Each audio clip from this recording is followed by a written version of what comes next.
Welcome to Stuff You Should Know, a production of iHeartRadio.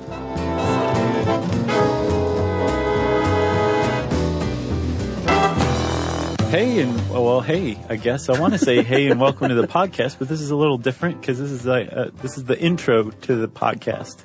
That's right. We recorded a live episode at the LA Podcast Festival. Right. And this is it. Yeah, this is it. We did one on Rodney Dangerfield. It was September 19th, 2015. Mm-hmm. At the Sofitel in Beverly Hills. Very chic. Very chic. And it was a lot of fun. So agreed. We hope you guys have fun listening to it. How are you guys doing? Thank you very much for coming to our show. We do this normally, but it's usually just two of us and Jerry sitting here on Facebook while we record. Like eating miso soup. Yep. She loves miso soup. And then, we do live shows too, but normally there's like a gulf of a stage between us and like, you guys are right here. So we're watching you too, I guess is what I'm saying. She's got on one of our shirts. Nice shirt. And she's the only one. Oh, I like that. Of course they are. It says, I listen to podcasts before cereal. Burn. Yeah. And on the back it says, but I love cereal. Right. And we should also say hi to everybody in live stream. Oh yeah. Streaming folks. Hello. And of course, thanks to Audible and Squarespace and, the rest of those people don't sponsor us, so I don't feel like I need to mention anything. Yeah. Does that count as a mid-roll ad? Sure. Okay, cool. There's a guy with a sack of money waiting outside the door right now. Mr. Monopoly's just hanging out outside. Okay, so what you got anything to start with? I got nothing to start with. I usually don't drink this early in the day, but calm the nerves, and I felt it would be fitting as a tribute to our topic, which we're going to get into. So I decided to work up a heavy sweat. Right. Because Rodney Dangerfield was known for drinking and sweating. Yeah. You're basically just missing the tie. You got everything else covered. Thanks. Are you guys familiar with one Mr. Rodney Dangerfield? Yeah. That's good. I'm glad to hear that. He's an increasingly underappreciated comedian. Like I've talked to at least a couple people who've not seen Back to School. Oh, I know. Right? Boo. Hiss. And I was actually talking to someone who works here at the festival who said, is he dead? And I said, yeah. That happens a lot to that guy. And she said, why don't I remember that? And I went, it's no respect. No respect. That's the cool thing about the guy. Like that was his whole shtick. That was his whole, hook, right? Well, we need to start in the traditional way, don't you? Oh, okay. All right. You ready? Oh, very nice. Thank you. Hey, and welcome to the podcast. I'm Josh Clark. There's Charles W. Chuckers Bryant, and we are here at LA Podfest. And all you lovely people, give yourselves a hand. Thank you. Is that better? You feel a little more? You guys happy with that too? Good. Okay. Well, now we have to start over. How many people have seen Back to School? Great start. So, as we were saying, the weird thing about Rodney Dangerfield is that his whole shtick about no respect was actually really, really close to accurate, as a matter of fact. Yeah. And not just while he was growing up, he had a really tragic, terrible childhood, but also as he got older and older, and even after he blew up, people just kind of took what he was saying and ran with it. Like he had this one story where, he opened a club, which we'll talk about, called Dangerfield's. So it's very obviously his club. And he was on his way up to the stage. He'd just been like called up there. And on his way, some guy stops him and says, Rodney, can I have your autograph? And can you also give me some more butter? And like this happened to this guy quite a bit, actually. Yeah. Yeah. So it does turn out that you will see, even after death, the guy got no respect. But as Chuck will assert later, I predict, he's a comedian's comedian and very actually well respected by the ones that count. Sure. And I don't know if you guys know this, but a lot of comedians have inner pain, which is the reason a lot of them get into comedy and a reason that many of them drink till they black out on many nights.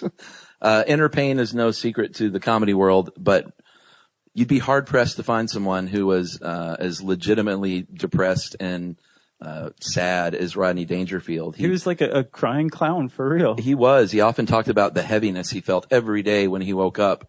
He said he would wake up every day and there it was, lingering above him was his heaviness. With a capital H even. Yeah, and if you ever want to go down a YouTube rat hole, just look up some interviews with the guy on YouTube from like the 80s, and he does a lot of interviews with just like local TV stations promoting movies and stuff. Mm-hmm. And when he's out of his shtick element, it's one of the saddest things you've ever seen, man. It's really depressing. He just had this air about him. You could tell he had the weight of life on his shoulders, and it all pretty much stems from his awful, awful, awful childhood. Right. His childhood. Isn't this hilarious so far, everybody? So we should start at the beginning with him. He was born in 1921 on Long Island. Yeah. Not in Long Island, Chuck tells me. And he was born to a vaudevillian father who took off with one of Rodney's brothers to go hit the circuit. And that was that. Like I think he saw him like once or twice a year for a half hour, an hour, something like that. Yeah, he said he saw his dad literally like twice a year growing up. And he was born Jacob Cohen. And his dad was a juggler and a comic who apparently hit the road because of his wife, who was, we were talking about what an awful person she was when we were going over this stuff. Right. And that she was, but the more I thought about it, she had a serious problem. It was, back in the 1920s, you didn't diagnose things like they do today. Right. You just ran off to the vaudeville circuit. Pretty much. But she was clearly depressed, like profoundly depressed, and sadly completely abandoned emotionally and neglected little Jacob. He was left on his own from the time he could remember. His mom literally never hugged him once, never kissed him once. He swore up and down. Yeah. And never complimented him, or like tried to build him up. She was a bad lady. And, starting probably around age 8 or something like that, he, realized that if he was going to eat dinner on a regular basis, he was going to have to go get a job and go grocery shopping himself, right? So he basically raised himself starting about age 8 or so. Yeah. Speaking of groceries, one of the great things that stuck out to him about his childhood, he had to get a job, and after school job, he was still in school, and he lived in a fairly wealthy neighborhood, but he was not wealthy, so he used to deliver groceries to his classmates' homes. Yeah. Which is kind of demoralizing when you're Sure. like 10, and he also, while he was out there running around on the streets, he wrote an autobiography the year he died in 2004. And, he called this chapter Male Prostitute. Yeah. Because he was like 10 and he was so unsupervised that there were apparently at least 1 or 2 local molesters that were like, "Hey, Rodney, come on up. I got a nickel for you." Yeah. And he swears up and down that it was just, it was just kissing everybody. Don't worry. Yeah. The child was just kissed by the grown man for a nickel. But it happened a lot, and he was doing it because he needed the money. Yeah. So anyway, Rodney Dangerfield. Let's fast forward out of this horrible, horrible funk. And by the way, we're going to pepper in some of his best jokes here and there. And I debated on whether or not to try and do it as him, because it's hard. I've already promised certain people here or there. It's hard to do that. It's hard to tell a Rodney Dangerfield joke without kind of doing him. And I took a little informal poll last night with some folks, and they were like, "Yeah, you sort of have to." Yeah, I think so. It's not like it's a good impression, but. Plus, it makes me delivering it my flat weirdo affect, where I'm not even trying it, all the weirder. So prepare for that too. But one thing that he did, and that of course a lot of comics do, is they turn that pain into funny. And he really relied on his jokes as a way to. The only time he was happy was when he was on stage performing, and as soon as he left, that heaviness would come back. But he often joked about his mom. He would say, "My mom never breastfed me. She told me she always thought of me as a friend." That's a good one. Which is a funny joke, but when you know the real pain behind it, it's just like the saddest thing you've ever heard. It takes a tad bit of the funniness away from it. I've got a good parent one. You ready? Yeah. So I remember the time, and this is my Rodney Dangerfield. I remember the time I was kidnapped. They sent a piece of my finger to my father. He said he wanted more proof. That probably did not happen, but it gets the point across, you know? And plus it's funny. And so if you're I got one more parent joke. Oh, okay, sorry. I tell you, my parents hated me. My bath toys were a toaster and a radio. Funny. All right, that's going over better than I thought it would. So starting about age 15, he realizes he's actually kind of hilarious and that he has a talent for taking all of this horrible, tragic stuff and turning it into funny stuff. He started writing jokes, and he got good pretty quick. He started selling jokes age 15 or 16 to established comedians, right? Yeah, and he kept them. He had this duffel bag. He would write jokes by hand his entire career and put them in this duffel bag. So he literally had a duffel bag full of like thousands and thousands of jokes. Mm-hmm. And apparently, I think you said that during a typical performance later, like once he hit the big time, he would tell like over 300 jokes in a set. Like 350. Yeah. Yeah, in an hour. And granted, they're quick jokes, but right. Still, it's amazing. But he remembered them all, and he knew which ones fit best. Like, the guy was a comic genius. Hopefully that's coming across here, or will by the end of this, right? So he gets his big break at age 19. He's written jokes for a few years, and he's going to try this out. And he gets a job at a Catskills resort for $12 a week. For 10 weeks, including room and board. Yeah, think Dirty Dancing, that kind of scene. Very much so, yeah. But he's like the up-and-coming comic on stage, right? Have you guys ever seen Iron Man meets Dirty Dancing, that mashup? No? Go check it out, actually. It is so bizarre. It's one of the better things you'll ever see. That has nothing to do with Rodney Dangerfield. That was just an add-on, basically. But, so he's working. He's working hard. The stint in the Catskills, like, I don't think he gets re-up, but he keeps going back to the Catskills. It's one of his regular gigs. But on the side, while he's working, he's a singing waiter at the Polish Falcons nightclub where Lenny Bruce's mom was the MC. He was an acrobatic diver. Right. But I know what you're all thinking. Triple Indy. No, he did not do the Triple Indy in the movie, obviously. For those of you who have not seen Back to School, that was an in-joke. Yeah. He was a diver in the movie, a competitive diver. Yeah. Well, I was going to punish them for not having seen it. Oh, okay. Sorry. I was trying to drive home a point. So in 1951, he gets married for the first time to a jazz singer named Joyce Indig. And he had a couple of kids and moved to New Jersey, which we all know is the death knell for any comedian trying to work in New York. Kind of means you've given up. But he didn't give up just yet. He did for a minute, sure. Yeah, not at that point, though. He was still trying to work. But when he turned 27, he quit comedy and literally did not perform from the age of 28 to 41. And at 41, he was like, let's try this again. Right. Well, he and his wife divorced, so he's like, I've got a little more time. I think I'm going to go try comedy again. And they actually got back together like the next year and stayed married for another 10 years or something like that. But this time around, he was like, let me see if I can figure out how to balance home life with this. I'm trying to break into comedy, right? Yeah, and let me try and develop an act. I think the first time he floundered because he didn't know what kind of comedian he wanted to be. He tried singing, he tried impressions. He even tried prop comedy for a little while. But he also, and he had these jokes about how much his life sucked. Like, he used some of these same jokes his whole life. But they just didn't hang on him quite right because he had his whole life ahead of him and he was young and full of promise. That second time around, he was right there in the sweet spot, like age 41-ish, a little desperate, kind of sweaty.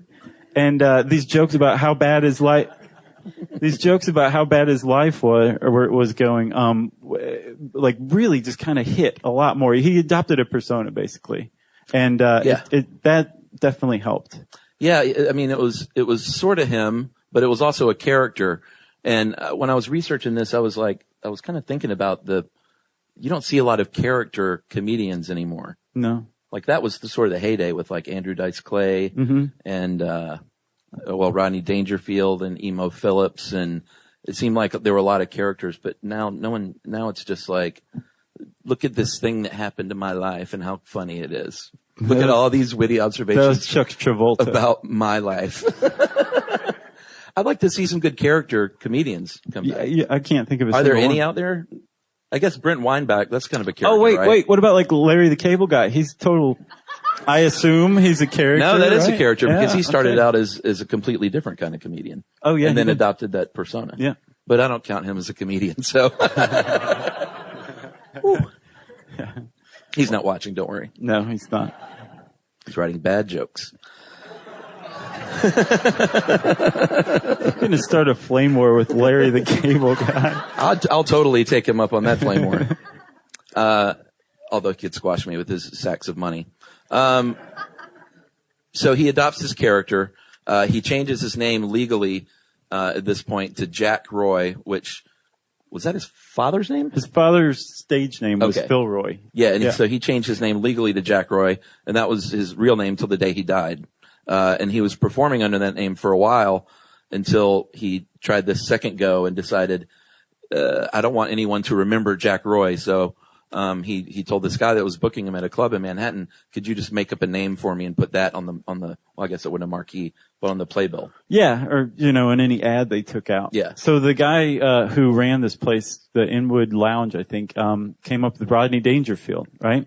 But the weird thing is, he had actually lifted the name from a Jack Benny character. Like there was an original Rodney Dangerfield and it wasn't Rodney Dangerfield, right? Isn't that weird? The giant twist of the podcast. It's all downhill from here. So the Jack Benny came up with this character in I think the 40s maybe or something like that. Yeah. Of this, grade Z Western hero named Rodney Dangerfield.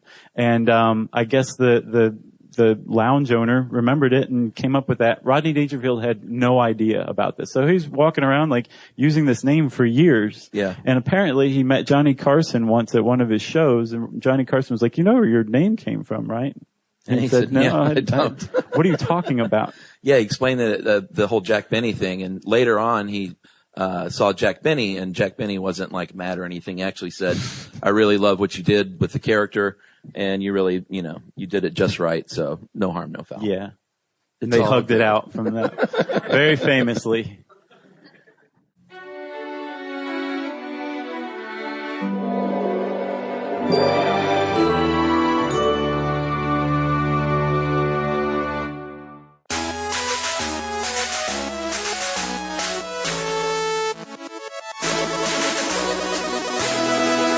So, on the second go round, he was making a living, doing okay. But he got his real big break in 1967, with Ed Sullivan. He couldn't get booked on Ed Sullivan, but at the time they would book other comedians for the run-throughs as like just placeholders for dress rehearsal basically. And so he got a spot booked on that and apparently did so well in dress rehearsal that Ed Sullivan, took note on the side of the stage, which means he went like this. You're funny. Right. That was how you knew Ed Sullivan thought you were funny, as if he just told you. Bring him to me. Hey, that's pretty good. Thanks, guys. It works for Nixon too. You can do that. Oh yeah, it's great. Nixon. So, and actually that was the result of a huge long shot. He told his agent, just get me on Ed Sullivan. And it panned out very well. He ended up being on Ed Sullivan 17 times or something like that. And it led to all these other, late night appearances. He was on Carson, I think a record. He holds the record for being on Carson the most, 70 times, something like that. Yeah. Merv Griffin, Dino, all the dudes who were running late night and basically were the tastemakers for all of the comedians were suddenly promoting the sweaty, weird, coked up, pothead, booze hound. Huge pothead, named by the way. Rodney Dangerfield, right? And he took it and ran with it. Right when he hit in 1967, he got to work that. He was such a big pothead, actually. The original name of his biography was going to be My Love Affair with Marijuana. Yeah. And he was serious. He wanted to call it that because he smoked pot, he said, for, 60 something years. Mm-hmm. But up until the day he died, literally. I think from 21 on. He was smoking pot in ICU in the hospital because he had an early medical marijuana exemption long before anyone even knew what that was. He just wrote his own. No one even knew what that was. But if he flashed it in your face, you didn't ask questions. So, he got his big break. Actually, Carson, had blackballed him for a while because he accused Carson in a letter of stealing, or one of his writers of stealing one of his jokes. So Carson famously wouldn't have him on the show for a long time until they eventually met, and worked it out. And then Johnny became like the biggest fan ever. And if you want to enjoy yourself at home on the YouTubes, just go look up Johnny Carson on Rodney Dangerfield on Carson. And there's a lot of clips where, I mean, Carson was just like the ultimate setup dude. And just let him do his thing. Yeah, and he would laugh until he was crying. Oh yeah, it was great. Because he couldn't believe that Dangerfield was getting away with saying most of the stuff he was saying on TV, on Carson's own show. It was good. So he's married, he's working a lot, and he decides that he doesn't want to happen to his own kids what happened to him, which was to be neglected. So he said, you know what I'm going to do, even though no one's ever done this, I'm going to borrow a bunch of money. $250,000. And I'm going to open my own comedy club in New York City so I can stay home with my children, Brian and Melanie, I think. Right, and it's not like he had any money right then, you know, like this was a huge risk for him. He was doing okay, but he had to borrow all that. Not that okay, right? Yeah. So, everybody tries to talk him out of it. He goes ahead with it, and it's such a success. He has the loan paid off in like 18 months. Just a huge success. And this club actually became venerable in its own right. Yeah, it's still there today, right? Dangerfield's in New York. Yep, and it had this HBO special that it broadcast out of, and a bunch of comedians got their big breaks on that show, like Seinfeld, Chris Rock, I think. Yeah, Jim Carrey, what's his face? Saget. Jeff Foxworthy. Yeah. A lot of Jeff Foxworthy fans in the room. Rita Rudner. Of course, Sam Kinison. He completely made Sam Kinison's career. Yeah. And that was what and that's why comedians love him so much, because it meant more to him to play father to these young comics and to give them their start than almost anything else. That was sort of his life's goal, was to seek out talent that he thought was original and really kind of boost them up. He was a huge Freudian. Yeah. Yeah, the whole father-son thing, and I wonder why. Yeah. So, Chuck, where are we at? We are at Dangerfield's. It is 1980, and he decides that, you know what? I should start making movies. Because, he made a few movies before that, but nothing that anyone would know. He was actually cast first by Stanley Kubrick in 1956 for the movie, The Killer? Yeah, The Killing. The Killing. Great movie. Who said yeah? Wow. Yeah, great movie. So he plays onlooker. Big part. And then he was in another movie. What was that other one called? The Projectionist? Yeah, it was a big part in a very small movie. He said that it was the type of movie where they went to go shoot on location by taking the subway. Which is probably true. Yeah, I think it was. But he played this movie projectionist boss, and the projectionist had quite an imagination, and he was a superhero, and Dangerfield was this arch villain nemesis. It didn't go very far. But No. He learned almost nothing about how to shoot a movie, because this was 1977, and apparently his huge breakthrough came in Caddyshack, right? He was already very much a well-respected comedian, but when he shot Caddyshack, Harold Ramis, right? Yeah. When he directed it, he said later on that clearly Dangerfield didn't know what he was doing. He was a live performer. So when Harold Ramis said action, Rodney Dangerfield would just stand there and be like, "You want me to do my bit now?" You're like, yeah, that's what action means, right? Do your bit. And so then Rodney would just turn to the camera and like do his whole bit into the camera. He's like, "Well, hold on, we gotta get this right here." So pretend the camera's not there. And he finally got him to do it, because that was the thing that just broke him out. Yeah, and he hated making movies. Like you said, he loved performing live in front of people, and that's where he got his rush. And he once compared making movies to, he said, like, you know, when you make a kid write something 100 times on the chalkboard and they've done something wrong, he's like, that's what making a movie's like. He hated doing all these takes. He hated standing around and waiting, which is why he didn't make a ton of movies. He felt like the live audience is like, he compared it to a heroin addict, like shooting up, you know, like he just loved that rush. And he definitely didn't get that from movies. Which, I mean, you got like the crew standing around looking at you, waiting for lunch, you know, it wasn't his bag at all. It was not his bag. You found this description from Rolling Stone editor Ben Fong Torres, which I think describes him like to a T. Do you want to read that, sir? Okay. So Ben Fong Torres, who is in Almost Famous, he had a quote. He says, Rodney Dangerfield looks like a midlife crisis. There's a surface orderliness. He's groomed and he's dressed like a businessman at a convention. Gray hair slicked back over a haggard shades of Mayor Daley face. Dark suit, white shirt, bright red tie, silk stockings, shiny shoes. But the neatness gives way to what he calls the heaviness that looms over him. Life gives Rodney Dangerfield the jitters. He's in a constant sweat. He wipes his brow incessantly, tugs at his tie herky-jerky. As he recounts the horrors of his daily life, he shifts his shoulders uncomfortably, and his eyes bug out of their bags. He moves the floor mic around as he roams the Comedy Store stage, looking for sympathy, but all he gets are laughs. I just think that's fantastic, man. He nailed Rodney Dangerfield in that. Absolutely. And his shirt and tie, that came about because, well, he hated clothes and fashion. Yeah. Let's just go ahead and say that. I think it's time. He was a slob. He was a slob. He said in interviews how much he hated clothes, how he never cared about clothes and fashion, and was comfortable in a robe, basically. Yeah. And but for one of his first acts, he put on the red tie and the black suit and like dressed all dapper. And when it came for the second performance, he was like, well, they liked me in that, so I'm just going to wear that. And that became his shtick, was, this very dapper looking guy who's always very well put together. Right. In fact, I just saw earlier today when he gave out a Best Makeup Award at the, I think, 87 Academy Awards. Really? Yeah, and he walked up and he said, hey, nice tuxedo, everybody, right? And he went, underneath, torn undershorts. And you get this feeling that like that was the dead truth. Yeah, I'm sure. He probably had like holy underwear on underneath I'm that. quite tux. sure, yeah. You should look that up too, man. That's a great. I will. Because he basically does 5 minutes of stand up at the Academy Awards, and then gives out an award. So Iron Man versus Dirty Dancing. Yeah, take some notes. And then some Dangerfield stuff. Should we take a break here, Chuck? Take an ad break? Yeah. Yeah, and we'll be right back after this.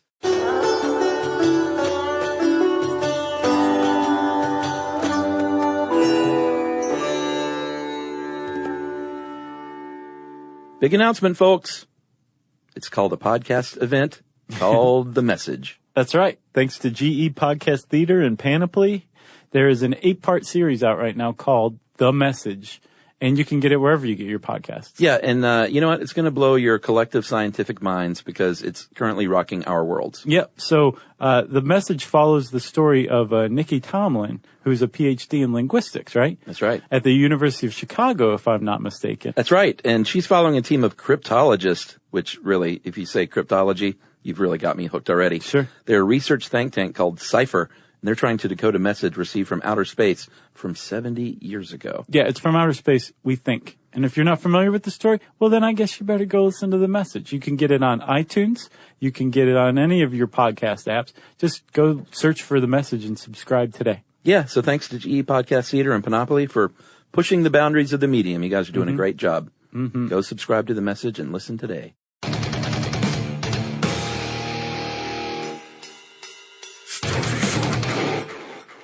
And we're back. All right. I told you that would work. So he makes Caddyshack, huge hit. He's allowed to kind of just do his thing in that movie. I'm sure most people have seen that classic comedy, which Josh said would stink if it weren't for Rodney Dangerfield and Bill Murray. The rest of it's like a tepid coming of age dramedy. It sucks. Ted Knight? He was fine, but I mean, you can watch Too Close for Comfort and get just as much as you want, you know? I just don't think it needed to be in the movie. All right. I think it was Bill Murray and Rodney Dangerfield. That's what made Caddyshack a classic. Little Chevy Chase? A tad. A tad? You know how I feel about Chevy Chase. My father raised me to hate Chevy Chase. Did he really? Yeah, he really did. Your dad didn't like him? Oh man, still does not like Chevy Chase. Why? Just he didn't think he's funny, or he thought he was thinks he's such pompous a jerk. ass? Yeah. Yeah. Something about Chevy Chase sticks in my dad's craw. And he passed it on to me. Isn't that weird? It is totally weird. Yeah, that's what you get when your dad's not a vaudevillian. They pass on weird stuff like that to you, you know? So, he makes Caddyshack. It was a huge hit. Now he was a legitimate, he was sought after for movies. And then in 1983, he wrote a movie called Easy Money. Has anybody seen that? Anyone? Yeah, it's actually a pretty cool movie. It's not bad. It's a little weird structurally, which kind of makes sense that he wrote it. Right. Because he clearly didn't know how to write a script. Yeah. He knew how to write a bunch of good jokes, though. So he played Monte Capuletti, an Italian-American drunk pothead, baby photographer. Because this is back in the early 80s when anyone of any ethnicity could play anyone of another ethnicity. Sure. Right? Because he was Hungarian born. But hey, play an Italian guy. It's cool. So in the movie, his mother-in-law was the inspiration for twin beds and hated her son-in-law. And when she died, she said, all right, you can have all this money if for 1 year, I think like $10 million, if for 1 year you quit gambling and boozing and smoking and doing drugs. So easy money was, had Joe Pesci. It was okay. Right. Like the first half of this movie is just a series of vignettes to where he just completely screws everything up. And like your stomach's all upset and everything, and like you're really emotional, and then nothing comes of it whatsoever, right? And then finally halfway through the plot arrives. Yeah. And then it gets kind of good, actually. Yeah, agreed. Yeah. A lot of build up, not a lot of payoff in that one. But one Roger Ebert liked the movie, even though it was a little weird, and said basically the movie was about watching Rodney Dangerfield. He said, Rodney Dangerfield gloriously playing himself as the nearest thing we are likely to get to W.C. Fields in this lifetime. Right. And Rodney himself said that that was pretty much me on screen. That's as close as you can come to my real life. In Easy Money. Yeah. Right? Yeah. He was a baby photographer. So 1986 is when he finally makes Back to School, which was his biggest hit. I think it cost like $13 million to make. 11 million. 11 million. Yeah. A gross well over 100 million, which in 1986, I mean, today that's still good money. Yeah, in today dollars, that's $150 billion. It's inflation for you, right? And this one he played, he had the idea, I think he got a story credit of a father that goes back to school who was a big loser in life. So he goes back to school with his son to get his degree. And he told that idea to Harold Ramis, and he was like, that's good. But what if he was rich? What if he was wealthy and had it all and still goes back to school, like knowing what he knows now with a lot of money? And Rodney was like, okay, that's the movie. Yeah. It's a good idea. And it actually, I mean, that was a huge movie when it came out. It was the sixth biggest movie of 1986. It was behind Top Gun, Yeah. Platoon, Karate Kid 2, Star Trek 4, and there's one other one that's written down somewhere in here.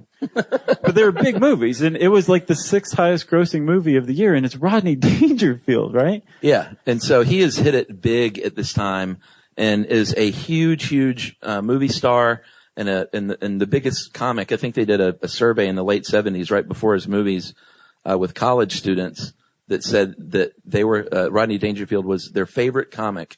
Yeah. And he was 61 years old? 58. 58 years old. Same thing, basically. Was when he hit it big as a comedian. 58 years old. Right. And like college kids are like into this guy. And actually, if all of you've seen, Back to School, if that's all you've seen of Rodney Dangerfield, you don't quite have the understanding of what he was actually like. He was a pretty edgy comic, actually, and pretty hilarious. And college kids loved him in the 70s. He hosted Saturday Night Live in 1980. Yeah. When he was, I think, like 60 or something, 59. And he started to blow up like at about age 60. Isn't that crazy? Yeah. Should we tell a few more of his favorite jokes? I think it's high time, don't you guys? We'll go over a few of these. He has a great joke about, his psychiatrist. I told my psychiatrist that everyone hates me. And he said, I was being ridiculous. Everyone hasn't met me yet. Classic. Yeah. Let's see. I like this one. It's lowbrow, but I like it. You know what class is? When you're alone, you fart, you say, excuse me. That's class. Isn't that weird?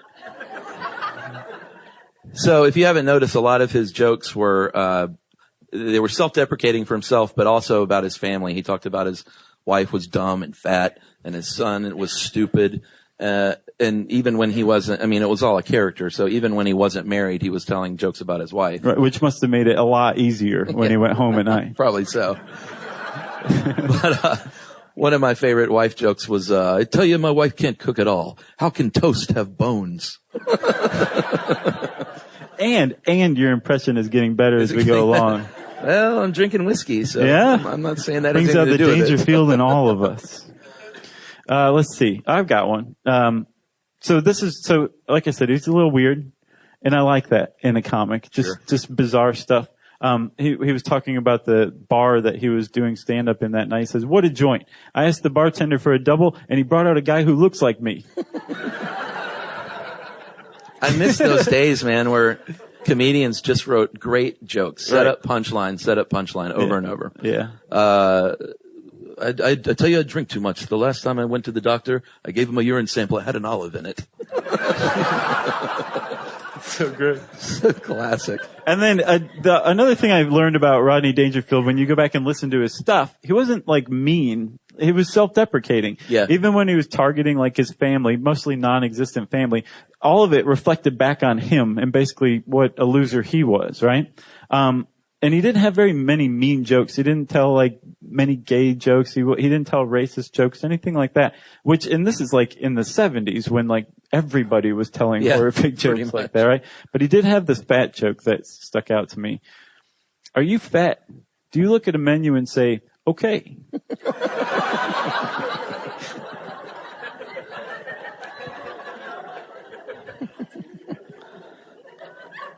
I love getting laughs from Rodney Dangerfield's jokes. We should just do this all the time. I was about to say, I think we have a new act after Stuff You Should Know one day. Talk about a rush. I got one more. I'll tell you, I was dating a woman. She called and said, "Come on over. Nobody's home." I went over and nobody was home. Good stuff. I have a new career. Yeah. Reading Rodney Dangerfield jokes. That's no one's done that. Cover comedians. Oh man. Dude. Sharknado and now this. You're all aware Chuck predicted Sharknado, right? Okay. He did. You're welcome. Okay. No more. You got any more? You like the one about his dog. Tell that one. Okay, all right. My dog is lazy. He's so lazy he doesn't chase cars. He just lays in the driveway taking down license plates. All right. So now we're in... That's enough. Stop laughing. In the early 1980s, he's making these movies. He won Best Comedy Album Grammy for the album No Respect, beating out Richard Pryor, Monty Python, Gilda Radner, and Father Guido Sarducci. And in 1982, the Smithsonian Institution put his red tie and his shirt in the Smithsonian, the American History, National Museum of American History, right along with Jimmy Durani's hat, Archie Bunker's recliner, and Charles Lindbergh's plane. But the joke Rodney said was, he got a feeling after they left, they were just going to use the shirt to wipe down the plane. Always self-deprecating. Yeah, Andy, and when he handed him the shirt, he said, "This is a big deal. I only have 2 shirts." Which may have been true. And also in the 1980s, who remembers the Miller Lite commercials from the 1980s? Tastes great, less filling. That man back there has his hand up. All right. The best, right? A fist pump. He really liked They were those. great commercials. They were named the 8th best advertising campaign in history, from McCann Erickson, the ad agency. And, I went and watched a ton of them earlier today. And, I remember them all from being a little kid. And it was weird. They were, for those of you who haven't seen them, the premise was you would get, a bunch of ex-athletes and then Mickey Spillane and Rodney Dangerfield and some other random pop cultural icons at the time, and to sell Miller Lite and, get in a big argument about tastes great and less filling. At the end, Rodney would usually come in as the shimp who does something wrong to spoil everything. Screw everything up for everybody. But it was just such a weird, like Bubba Smith and Dick Butkus and baseball players. And I get all that, Mickey but Spillane Mickey Spillane. I don't know. It was so strange. Yeah. But they were huge, and they He really was the one who increased his could profile. score the weed for everybody else, Yeah, so they let him on. January 1984, if anyone remembers his hit rap single, Rappin' Rodney. Have you guys heard this, really? It's something else. It is, and it was a big hit, actually. It was a top 60 hit, which is pretty big. Top 59, Chuck. Give it its due. That means it was number 59.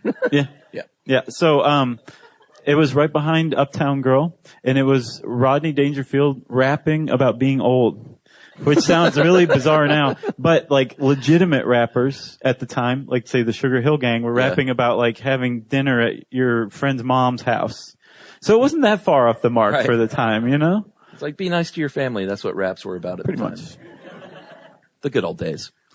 He was on The Simpsons, I think a couple of times, wasn't he? Mm-hmm. Yeah? I don't know if he was on more than once. I think he's on twice, but in 1996 he played Mr. Burns' illegitimate son Herb, who got no regard at all. I wonder why they didn't say respect. Could they not?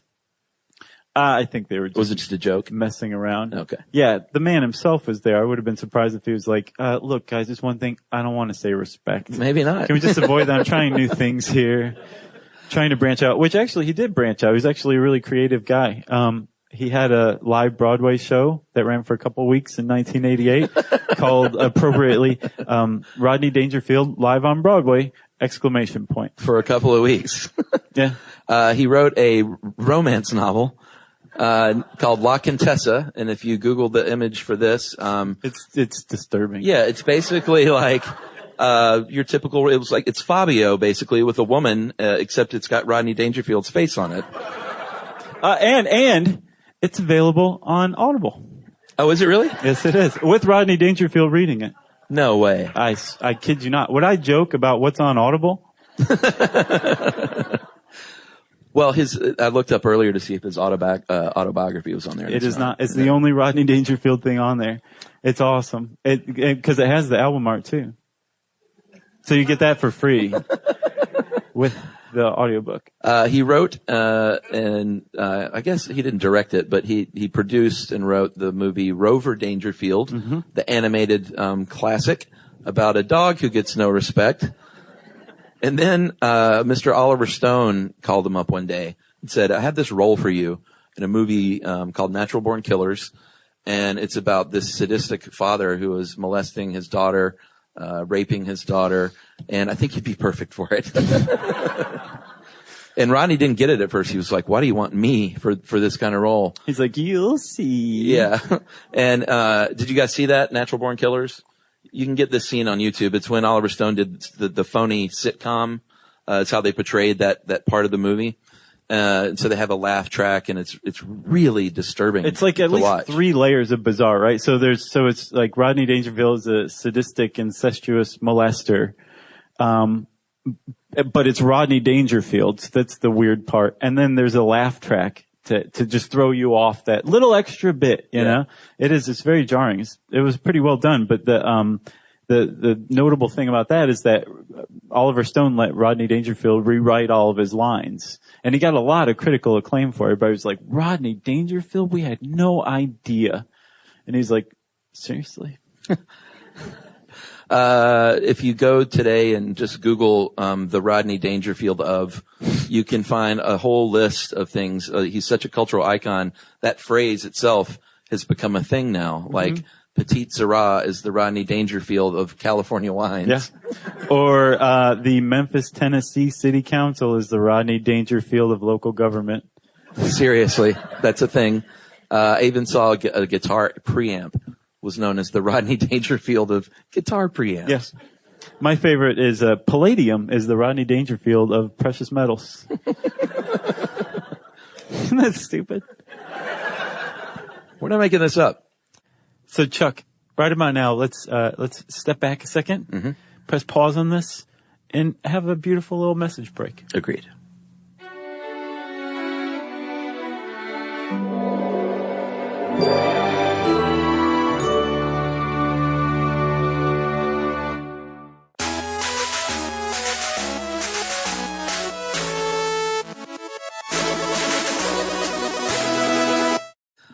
So here's some more examples of the lack of respect. And here's sort of the thing. The irony is he got nothing but respect from his peers throughout his career.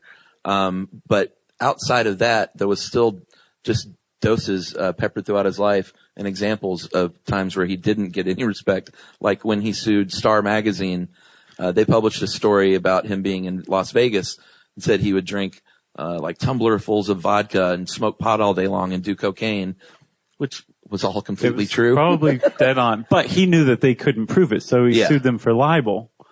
And the court ruled in his favor, right? Yeah, so that's respect, right? So they awarded him $1 for his damage to his reputation and $1 for personal distress. Yeah. And then the judge went, yeah, sorry, live stream people. I realize it's archived. He did get awarded $45,000 for presumed damages. And I did a little more research today on that. He apparently he blew it all on coke and weed. Apparently Star Magazine showed that they didn't turn a profit, so he couldn't go after him for more, he couldn't appeal for more money. Right. So he tried to go after their parent company, and it went all the way to the Supreme Court, and they said you didn't start the suit that way, so you can't change it wrong. now, basically. Right. Yeah. No respect. And even in death, as we mentioned earlier, Rodney Dangerfield is dead? Why didn't I know that? Oh, I have an example for you. Hold on, before he dies. Okay. He was on Howard Stern the year he died. And Did you watch that interview? Yeah, I did. Oh man, that's depressing. He's 81. He's clearly like at death's door, but he still has his sense of humor about him. But somebody called in to Howard Stern and said, "Hey, Rodney, it's Bob Hope. I'll see you in 15 minutes." And Howard Stern is like, "Well, that's not funny. Bob Hope is dead." So they were saying like that Bob Hope was calling from behind the grave and would see Rodney Dangerfield in 15 minutes. And if you can't get respect from a caller on the Howard Stern show, where can you get respect? So it was actually in that interview, which I said it's like 45 minutes long and it's completely depressing. So don't go watch it. And not just because he was old, but Howard's trying to talk to him about his childhood and stuff. And well, he had just written his autobiography and really just laid it all out there. Like he'd alluded to the rough life that he'd had in interviews and stuff like that, but he published this book right before he died, and it was, I mean, it was rough. Well, I think the saddest thing to me about his mom was that despite being completely neglected emotionally and getting no love at all as a child, he still wanted to be like a good kid, and he still worked to support her. And like apparently came home and showed her his report card. He worked hard to get good grades. She wouldn't even look at it. She just like signed it without looking. And that was the saddest part is he still sort of defended her in that interview. Like right before he was dying. And he made up with his dad before his dad died, apparently. Even though he never saw him, he said he forgave him for all that stuff. Oh yeah. Yeah. Really sad stuff though. You want to hear some more jokes? Actually, why don't you tell him how he died? Okay. Well, in this interview, same interview, he's telling Howard Stern's like, he's about to go in for the, should I pretend there's not a siren in the background? Or, he's going in for surgery, and Howard Stern asks him, like, are you afraid you're going to die? And he goes, you know what? Dying in surgery would be the best way to go. Like, I would they drug me up, I'd go to sleep, and then I just wouldn't wake up. That's like as good as it gets, right? Yeah. So he goes in for this very surgery. He falls into a coma during surgery, almost there. And then he wakes up. Then he has a heart attack. Then he dies. Yeah. That's how Rodney Dangerfield went. After that life that he had, that's how he went. He was so close to going the way that he wanted to go. And no respect. You want to hear no respect? A year after he died, CNN tried to get in touch with him to get his reaction about the passing of Johnny Carson. And if you read his obituaries, a lot of them, a shocking amount, mention that he was well known for his role in The Scout. He wasn't in The Scout. I got to the bottom of that. Oh, lay it on me. He was going to be in The Scout. Okay. The role was originally intended for him and Sam Kinison, and he didn't do it for unknown reasons, and it ended up going to Albert Brooks and Brendan Fraser. Okay. But it was one of those things, I think, where one of those neat things on the internet where someone prints something, then everyone else just copies and pastes it. So I think one person wrote that. Right. Because everything else I saw was worded the exact same way. Yeah. Like, list his movies as The Scout, which he was never in. No, he wasn't. No. Thanks Very for sad. looking into that, man. Sure. That's what you get when you hang with Chuck. But he did find love again, in a situation in 1993 that everyone probably thought was like a typical gold digger. He was 61 years old, and he married a 30-year-old woman who was really hot, blonde, in LA. But, by all accounts, everything I looked into, it was not that. No. Like, she really, really loved him and was great for him, and they were super happy together, or as happy as he could be. And it turns out that it wasn't that kind of a deal after all, which made me feel good. Yeah, like for example, when he died, she made sure that his funeral wasn't until 5 or dusk, because he always asked her not to schedule any appointment for him before 5 p.m. So she made sure his funeral didn't come until after that. And his funeral was a really big deal. Everyone basically came out in droves. His pallbearers included Jim Carrey, who he took Jim Carrey on the road for 2 years when he was a struggling comedian, and he opened for him in Vegas, and Jim Carrey was getting booed off the stage. Everyone hated him, and Rodney stuck by him for like a full 2 years, and Jim Carrey never forgot that. Chris Rock, Tim Allen, Larry David, George Carlin, Jay Leno, Adam Sandler, and then your boy, Michael Bolton. Michael Bolton. He was supposed to sing, wasn't he? He was, but he was too choked up to sing at Rodney Dangerfield's funeral. Right. Apparently, they were really, really, really tight friends. Yeah. Because Michael Bolton's song "Everybody's Crazy" was in Back to School, and I guess he parlayed that into a trip to the set where he got to meet Rodney Dangerfield, and they became friends for the rest of their life. So Michael Bolton was too sad to sing at Dangerfield's funeral, and everybody was disappointed. I bet there were a couple of people there that were like, whew. Yeah. It's okay, Michael. We know you're upset. You don't have to You don't sing. have to do this if you don't want. Everybody will understand. That's what they said to us before we went on. So, we're going to close this with a final nice little, cherry on top about, Rodney Dangerfield and sort of his outlook on his lack of respect with, when it comes to the Academy of Motion Pictures. Mm-hmm. Motion Picture Sciences? Yes. Is that what it's called? Yeah. As you guys call it in LA, the Academy. Right. He applied for membership because he wanted to be in the Academy, and he had the credentials. He was in movies. And, they said no. No, you had to be in like at least 3 major roles. Mm-hmm. He had 13 under his belt by this time, including Natural Born Killers, for which he received a lot of critical praise, right? And they turned him down like jerks, right? He even got a letter from Malcolm McDowell. Roddy McDowell. Roddy McDowell. Which one's Malcolm McDowell? He's the good one. Are they brothers? I don't know. Are they? No relation? But Roddy, wait, okay, was Someone Roddy, went, no. It was Malcolm McDowell. Stop saying it. Was Roddy McDowell in Clockwork Orange or Malcolm McDowell? That was Malcolm McDowell. Oh, well, okay, good, because I felt a lot better about this then. Roddy McDowell He was in Planet of the Apes. Yeah. So, okay, good. I'm glad that those two are separated in my mind, because I was like, I really liked them in Clockwork Orange. Yeah. Good. Roddy McDowell, who everybody hates, wrote a letter to Rodney Dangerfield, this rejection letter that said that he had not had enough of the kind of roles that allow a performer to demonstrate a mastery of his craft. Basically, you're just playing Rodney Dangerfield, and we all know it. Even though he had all the credentials to get in, right? So Rodney Dangerfield, he's like, let's see, what year is it? 1995? What's new? What's on the horizon? Well, the internet. I think I'll build the world's first ever entertainment website. And he built his own website and realized that this would be a great place for his fans to come, like, vent their anger. And it was, as a matter of fact. Like, this guy, like, think about that. This is 1995. Yeah. And his fans came on and were like, to heck with the Academy, that kind of stuff. And the Academy actually relented and said, you're in, man. Yeah. You're in, Rodney. Come on in. That's right. And what did he say? Nope. Yep. He said thanks, but no thanks. He still has a website, rodney.com. And if you go to that, I just found this out earlier, there's a section called jokes and had audio clips. I was like, oh, this is great. But it's not him. It's some dude reading like as bad as me. Oh, really? Just saying his little one-liners over and over. And it's not in front of people. It's like dead quiet. And it's just some dude saying his jokes. It's really weird. I can't tell you how much I love the cover comedian idea. Just, how stealing from other comics is such a taboo. We just need to get out in front of that. Just own it. Yeah. Yeah.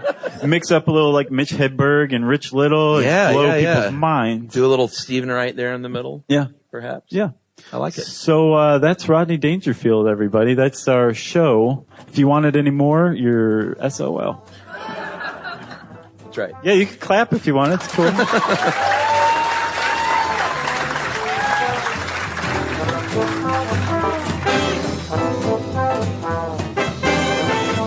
Hey, that was fun, right? That was a lot of fun. Yeah, we had a great time, and big thanks to the LA Podcast Festival for having us out. And yeah, please have us back. We'd love to. yeah, it was really cool. We got to see other shows, and we did our own, and had a nice little crowd there. Very supportive, nice, kind people all the way around. And look for the next LA Podcast Fest coming, I would imagine, next September 2016. Hopefully we'll be there. Yeah, keep your ears out for it. We'll mention it whether we are or not, because we're that kind of guys. That's right. No listener mail for me, buddy. No, but if you want to get in touch with us, you can tweet to us at SYSK Podcast. You can join us on Facebook.com/Stuff You Should Know. You can send us an email to stuffpodcast@howstuffworks.com. And as always, join us at our super awesome home on the web, StuffYouShouldKnow.com. Stuff You Should Know is a production of iHeartRadio. For more podcasts from iHeartRadio, visit the iHeartRadio app, Apple Podcasts, or wherever you listen to your favorite shows.